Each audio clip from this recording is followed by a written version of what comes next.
नए नए सांसद आप बने हैं, 5वीं बार संसद का सफ़र आपका ये शुरू होने जा रहा है। पहला सवाल मेरा इसी से जुड़ा हुआ है, आपने घाट घाट का पानी पिया। Oh my God. BJP, Congress, TMC, कुछ दिनों के लिए पूनम जी के साथ आप सपा के साथ भी रहे उनके प्रचार में। मैं ये पूछना चाह रहा हूँ कि सबसे स्वादिष्ट पानी किस घाट का था? जाहिर है कि सबसे स्वादिष्ट अभी नहीं होता तो यहाँ मैं होता ही नहीं। और आपने जो कहा घाट घाट का पानी पी चुका हूँ। अगर आप पॉलिटिकल पार्टीज़ यानी जो भारतीय जनता पार्टी के बाद कांग्रेस और कांग्रेस के बाद टीएमसी जाने का जो के सफ़र की जो बात कर रहे हैं आप, तो सबसे पहले ये बता दूं कि भारतीय जनता पार्टी में मेरा कोई इरादा नहीं था। मैंने तो कहा था कि मेरी पहली और आखिरी पार्टी है। राइट।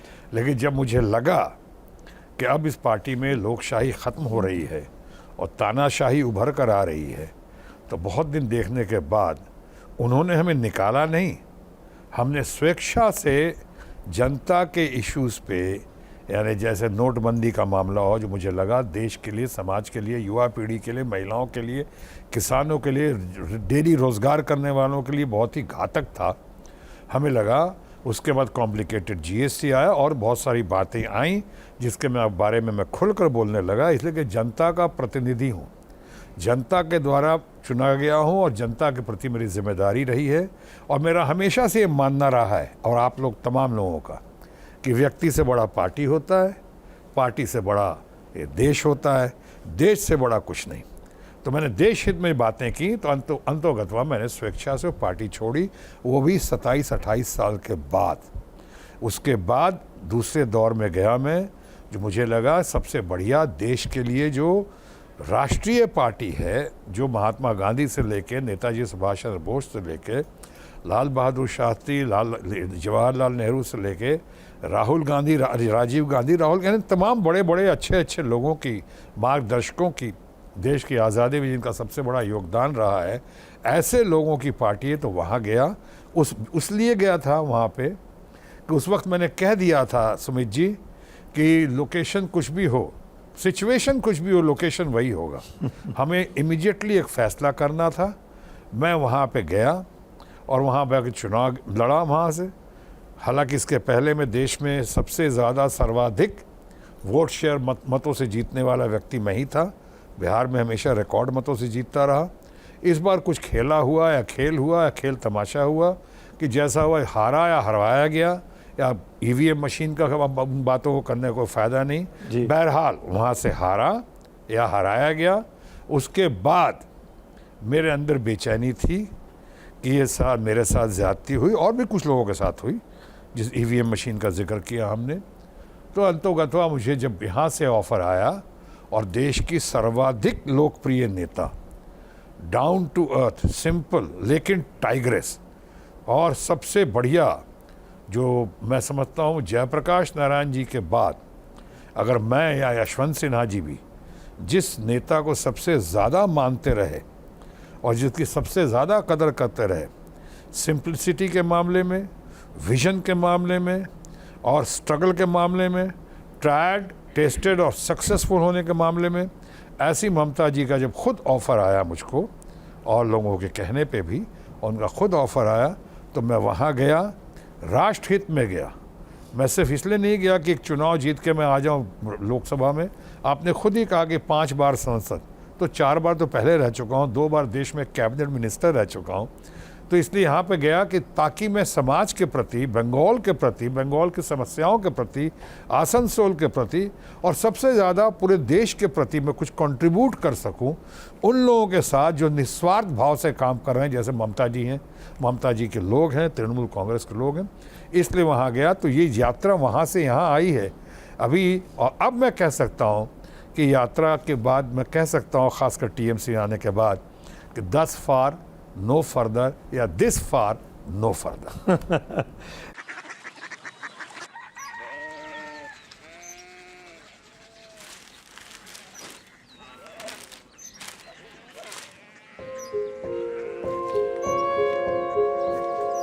बाबा बाबा उड़िया city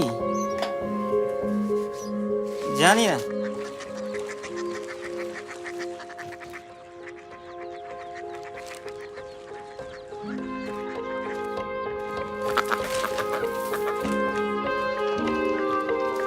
Korea city.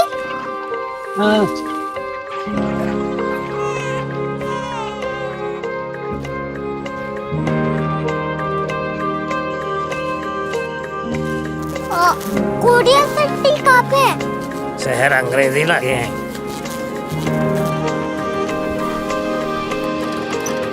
Korea city.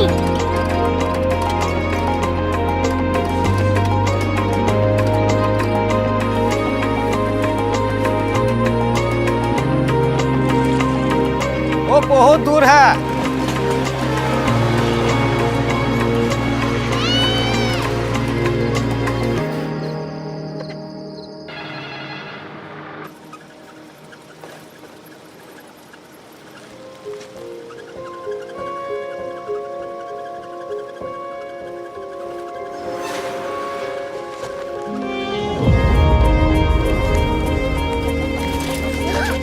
Korea city.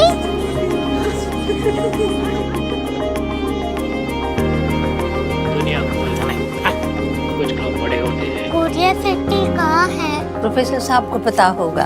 हो, ये छोटा वाला ग्लोब लगता है और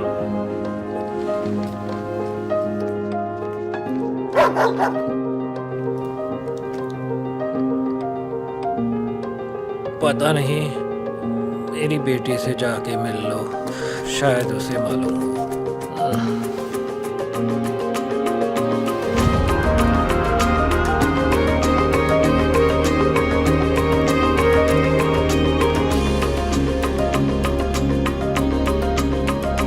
हाय,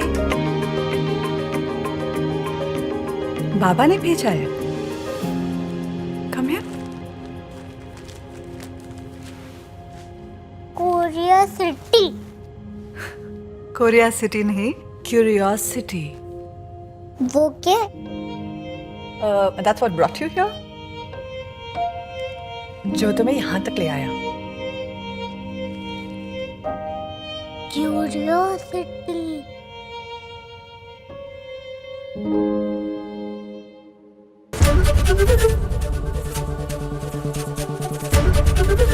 एबीपी न्यूज आपको रखे आगे।